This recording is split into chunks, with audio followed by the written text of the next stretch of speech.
Y estamos de vuelta en secuencia inicial y ya está en nuestra mesa y le vamos a agradecer mucho por estar en el mes de diciembre con nosotros a Matías Molle, que es diputado nacional por la provincia de Buenos Aires. Además es director del Instituto de Políticas Públicas de Seguridad y Justicia. Gracias por venir. No, muchas gracias a ustedes. Bueno, hay varios temas que teníamos ganas de charlar con vos. A mí particularmente me interesa bastante abordar la agenda de seguridad y de justicia. Creo que es una agenda que a veces trae algunas rispideces y es un poco tabú por momentos para el campo nacional y popular.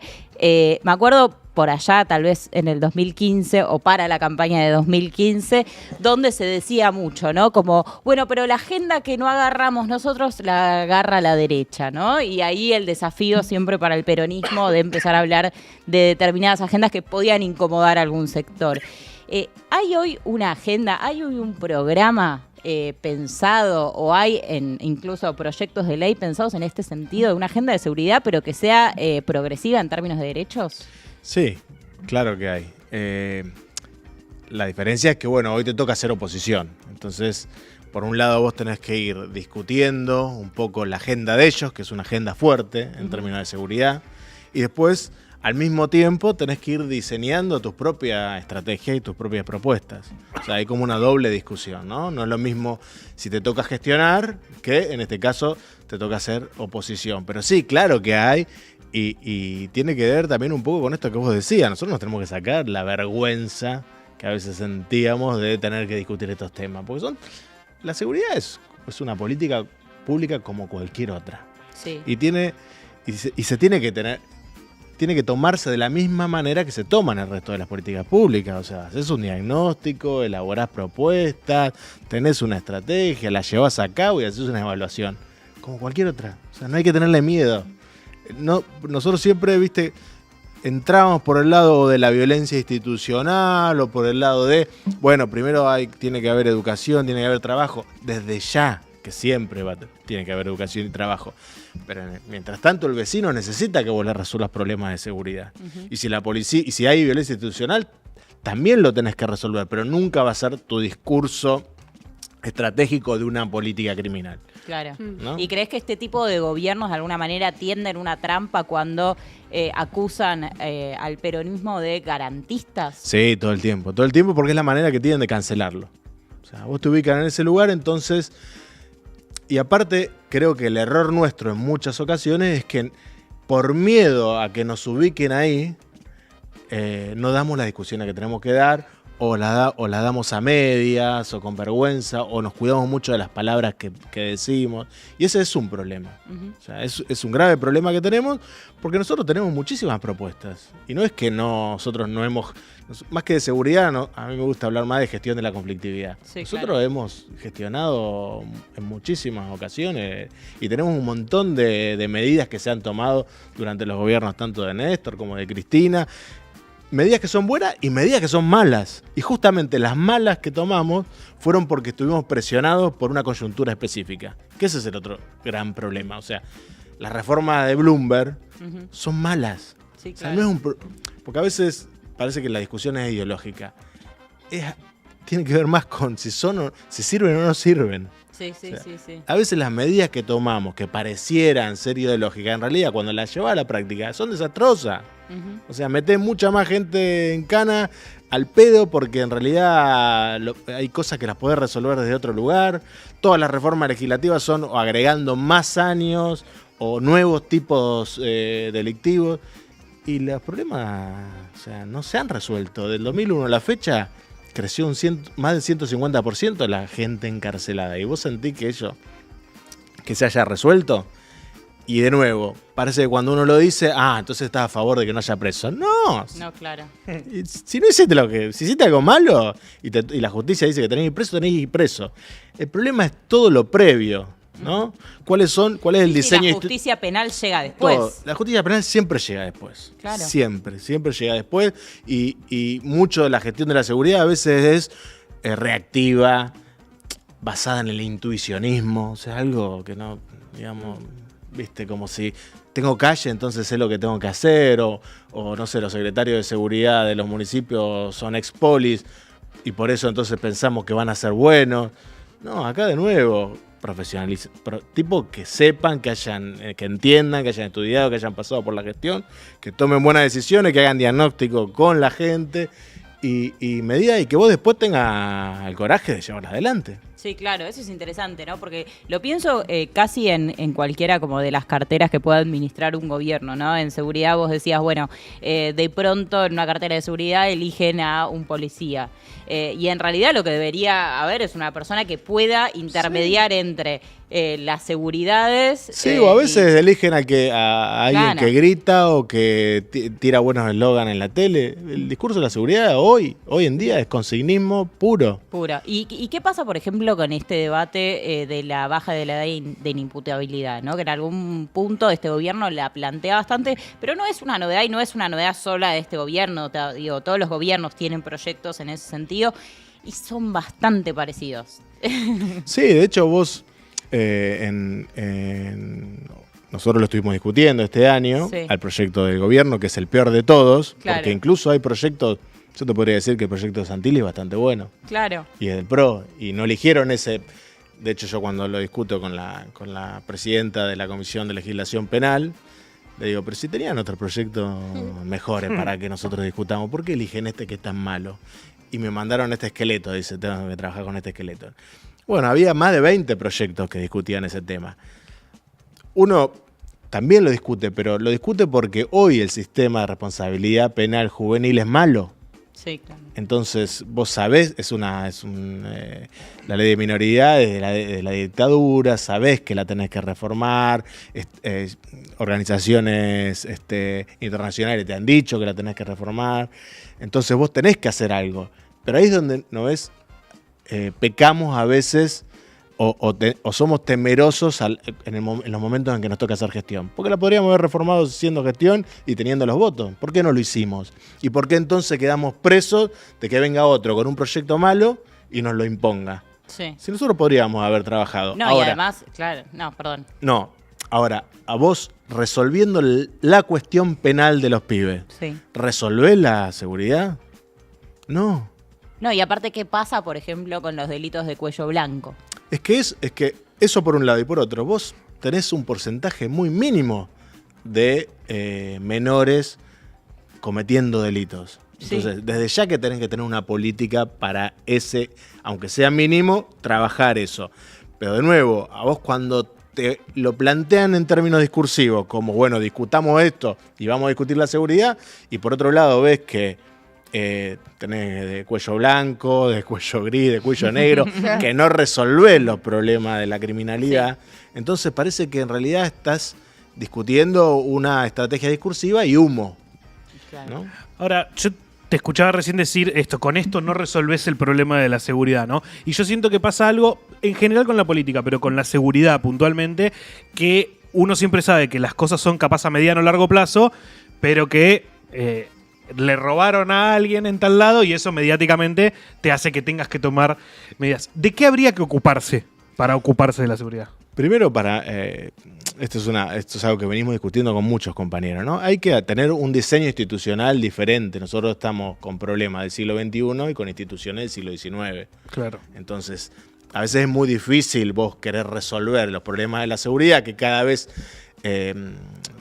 Pensá que en la década del 80, a principios de los 90, no era un tema que se discutiera, la política no discutía la seguridad. Claro. No había secretario de estrella de seguridad, ni ministros de estrella de seguridad, ni eran importantes, ni había ni siquiera ministerio. El Ministerio de Seguridad desde el 2010. Entonces, qué loco eso, como se te olvida. Claro, todo eso empezó a aparecer de repente como porque también empezó a crecer, porque empezó a ser una preocupación de los ciudadanos. Entonces... De nuevo, tenés problemas, tenés instituciones viejas, tenés que hacer un rediseño institucional. Esas instituciones viejas nos referimos a la justicia, por ejemplo. La justicia y las fuerzas de seguridad. Vos hoy necesitas una agencia de análisis criminal que pueda investigar. Que pueda investigar y después tener otras fuerzas que se encarguen de cuestiones más operativas. Pero como en muchas otras políticas, lo importante es la información. Claro. O sea, que vos puedas analizar, elegir qué datos vas a transformar y vas a convertir en información y a partir de eso tener una estrategia, ¿no? Como te decía antes, Vos podés tener política de salud, política de desarrollo social, política de deporte y también tenés que tener una política criminal. Esa política criminal es tener estrategia, tener instituciones, tener como la demanda siempre es infinita y los recursos y el tiempo son finitos, decidir, bueno, ¿qué es lo que voy a perseguir? ¿Y con qué lo voy a perseguir? ¿Y los recursos dónde los voy a poner? ¿Y qué pasa cuando ahí involucran, por ejemplo, en seguridad interior a las fuerzas? Una torpeza grande como una ¿Qué casa. es lo que hace este gobierno, ¿no? Imagínate que vos para capacitar a un soldado, el Estado argentino invierte un montón de recursos y los capacita en una hipótesis de conflicto muy diferente a la capacitación que recibe un policía. Son hipótesis de conflicto y de resolución de ese conflicto muy diferente. Entonces, ¿qué vas a poner? ¿A un soldado, al ejército, a resolver cuestiones de delito urbano? No quieren, además, ellos. No quieren saber nada, pero aparte, vos como Estado, eso es lo que voy. Qué bruto podés ser que vos como Estado ponés un montón de recursos, capacitás, y después decís, en vez de crear una fuerza para ir contra el narcotráfico, que investigue, que vea la ruta del dinero, ¿qué hago? Bajo a los militares de rango y los pongo a que controlen el delito urbano. ¿Entendés? No, para ellos es una falta de respeto total. Por No, eso- y sería como una contraseguridad en realidad. Por Pero lo que vos sí, decís, pero en vez de aparte- especializar, Pero bajás. aparte, claro, vos en vez de crear, nosotros cuando Burley presenta la ley antimafia, que en realidad el antimafia es como el eslogan que le pusieron para venderla. Es el modelo copiado de Bukele, ¿no? No, ni tampoco. siquiera, ni siquiera es una mezcla de diferentes cosas, muy desorganizada, muy llena de... Ellos lo vendieron así, de yo compré. Claro, ellos lo venden así. En realidad el título es de abordaje del crimen organizado y el eslogan mediático es antimafia. Obviamente que no, la mafia, cuando ellos quieren referirse a la ley Rico, a la mafia italiana, lo que hizo Italia con la mafia, bueno, muy lejos está este proyecto de acercarse a eso. Pero nosotros lo que presentamos en ese momento, como te decía antes, sos oposición, tenés que discutir lo que ellos presentan, pero al mismo tiempo tenés que pensar algo Claro que sí. y decir, che, ¿qué haríamos nosotros? Y nosotros presentamos un proyecto de creación de una agencia de análisis e investigación de la criminalidad compleja. Porque vos lo que tenés que hacer es subir un poquito el nivel de esa fuerza de seguridad para que pueda investigar. Y no, como te decía antes, bajar al ejército, que aparte vas a necesitar reeducarlo. Sí. Claro. Y cuando vos recién decías, ¿qué haríamos nosotros de este lado? Y sumando a lo que decía Marto al principio del miedo que uno le tiene a la palabra seguridad, si sos progre. Digo, ¿cuál sería, por ejemplo, una agenda progre de la seguridad? Esto que decías de crear una nueva agencia. No, Digo, esto porque a veces ahí- se nos van las consignas. Como que yo a veces en tema de seguridad estoy como, bueno, quiero propuestas en mi cabeza para entender cuál sería una seguridad progre, más allá de decir, no, bueno, veamos la reinserción laboral, que es re importante, que es una de ellas, pero digo, solo me quedo hasta ahí. O sea, llego hasta la reinserción laboral No, en las tenés un cárceles. montón de cosas. Lo que pasa es que, viste, la seguridad se trata de que los vecinos puedan vivir bien. Y después vos vas a ser progre en una política de viviendas, en una política de deporte, en una política de cultura, en una política de salud. Ahí es donde vos llevás adelante tu marco ideológico más fuerte, ¿no? Yo siempre digo, hay un régimen de acumulación y después hay un modo de regulación. Entonces, ellos vinieron con un régimen de acumulación muy específico y para eso necesitan un modo de regulación muy específico, que es control territorial, ¿no? A Burley lo que le pasó en el macrismo, cuando las piedras volaban y todo eso, para mí eso le quedó muy grabado como problema. Y ella dijo, no me va a volver a pasar eso. Entonces, casi todos los proyectos que sacaron, tanto como resolución desde el ministerio o como proyectos de ley, tienen que ver con eso, control territorial fuerte y sobre todo de la protesta social, ¿no? Ir a fondo contra esto. Esto no me va a volver a pasar, porque el modo, el esquema de acumulación que eligieron es uno para muy poca gente. Entonces, está claro que va a haber un montón de gente que va a entrar, que la conflictividad de base va a crecer, ¿no? Entonces, Sí. ¿qué voy a hacer yo? No voy a resolver esa conflictividad en términos progres, si querés. La voy a resolver con la policía en la calle. Si son jubilados, palo para los jubilados. Si son docentes, palo para los docentes, ¿no? Bueno, eso. Nosotros como te decía antes, vos no vas, cuando vos, si sos progre, vas a tratar de tener otro modelo de acumulación, uno más, en donde la gente se sienta más feliz, donde vos haya distribución, donde haya generación de empleo. Y para eso lo que vos tenés que garantizar en términos de seguridad, que los vecinos estén bien.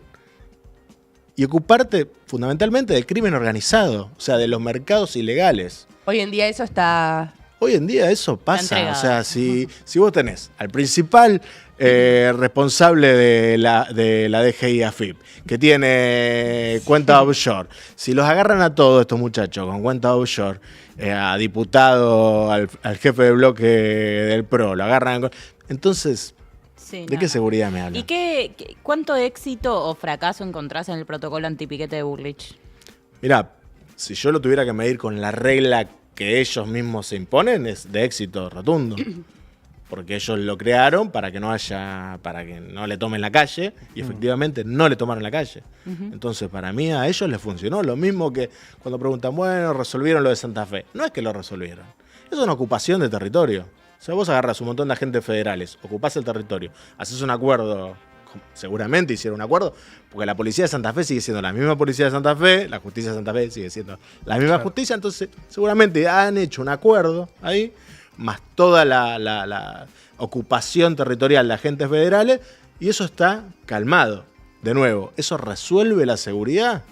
Y no sé, porque el crimen organizado sigue funcionando. Hay una, perdón, justo nombraste el tema de Santa Fe y vos sos del conurbano también. Porque escuché a varias personas distintas hablar como en línea de que hay una especie de migración de algunos de los conflictos que estaban en Rosario, se están mudando intensamente al conurbano, en relación al narco y demás. ¿Está pasando eso o no tiene sentido? No, a ver, no es que no tenga sentido. El crimen organizado tiene una capacidad operativa inmensa. Tiene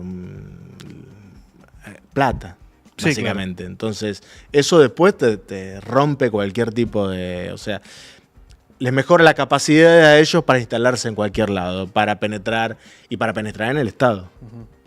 O sea, tener esa capacidad de liquidez constante y negra le permite a ellos, ¿qué es lo que le pasó a Santa Fe? Santa Fe pasa eso, le intervienen básicamente el Estado, le interviene la policía, le interviene la justicia, le interviene la política. Entonces, si empieza a aparecer esa capacidad que tiene, ¿no? Ahí sí, era lo que decían de la mafia, decían eso, que te colonizaba el Estado. Claro. O sea, los negocios después empiezan a aparecer y son grises. Tienen algo de legal, pero empezaron siendo ilegales. Y esa capacidad va increciendo y después tenés una red metida dentro del Estado como un Estado en espejo que funciona y entonces los crímenes son impunes. O sea, un problema, por ejemplo, de Santa Fe era que había una gran impunidad en términos de hechos delictivos porque en las otras provincias se resolvían mucho más los casos, claro. Por ejemplo, los homicidios. Y la tasa de resolución de homicidios en Santa Fe era muy baja. ¿Pero por qué son tan malos? La policía, la bonaerense es mucho mejor. La bonaerense tiene 9 de cada 10 resuelve. Y en Santa Fe tenía 6 de cada 10. Pero claro, es un problema claro. ¿Me entendés? Sí. Entonces es posible que con esa capacidad, ¿viste? El delito va donde encuentra una puertita. El crimen organizado se va metiendo. Claro, es que lo pienso en esa lógica, como bueno, ya bardeamos mucho en Santa Fe, ya metieron todos los agentes federales acá, qué sé yo, bueno, vamos un poco para allá. Es cierto que tienen la capacidad de hacerlo, ¿no? Ahí es donde vos, de nuevo, tenés que tener, ahí es donde tenés que regular, ahí efectivamente es donde entra el Estado. Ahí entra en términos de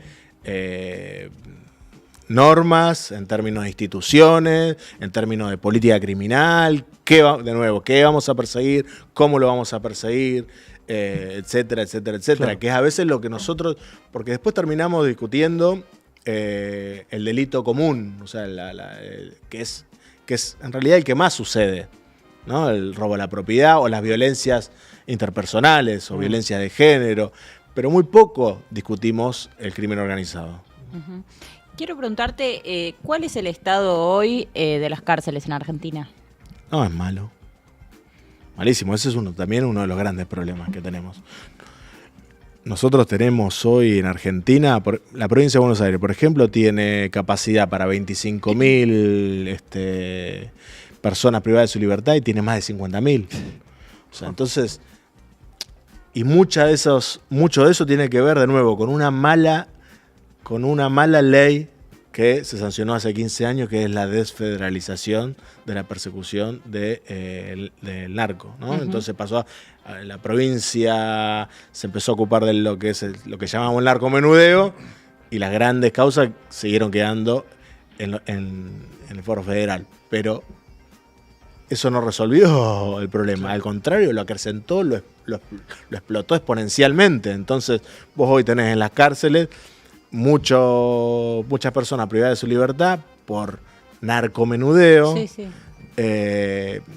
con preventiva, Bueno, la mayoría, ¿no? la mayoría. Entonces vos decís, como política criminal, estratégicamente, eso, olvídate de la discusión ideológica, si está bien, si está mal. Como política criminal, ¿es eficaz, eficiente eso? No. No, claro. Sí, no, porque Esas al son que las metieron preso, discusiones. por eso lo reemplazaron al día siguiente. A ese lo reemplazan al día siguiente, y además que vos metiste a alguien en un lugar que no va a salir mejor. No, claro. Claramente que no va a salir No, mejor. ¿cómo vamos a rediscutir? O sea, no podemos ni empezar a discutir eso.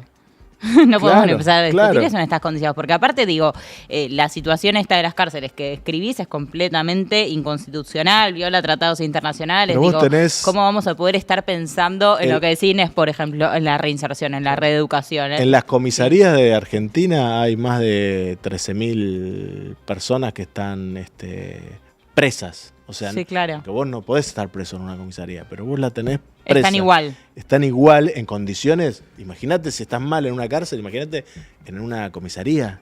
O sea, las condiciones en las que estás.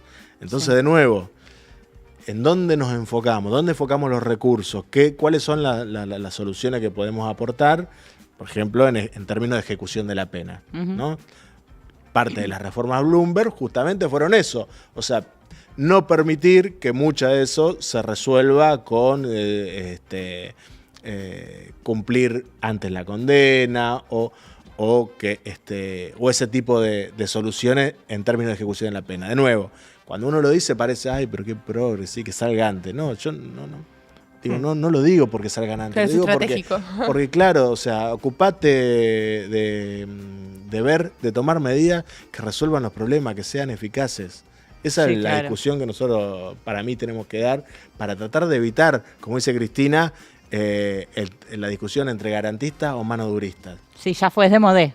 Pero totalmente, pero aparte nos ponen en ese lugar, ¿no? Como si nosotros, no sé, estuviéramos a favor de que no existiera nada y que todo estuviera No, y bien aparte por si me ahí. presiona me pongo garantista, así que mejor que no me presionen. Pero hablando de Cristina, ¿cómo ves o qué expectativas tenés sobre el acto del otro día, de su asunción al frente del PJ?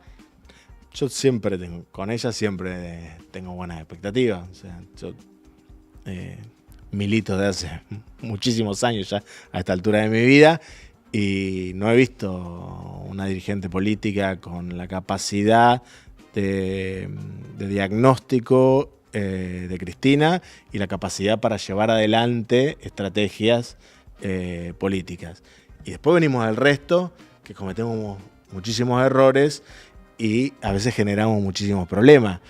Pero que ella esté hoy conduciendo el PJ con esta capacidad que te digo de poder entender no solo la realidad argentina, sino entender la realidad geopolítica, porque cuando Cristina te habla y está pensando y te dice tenemos que ir por acá, es porque está viendo lo que está pasando en el mundo.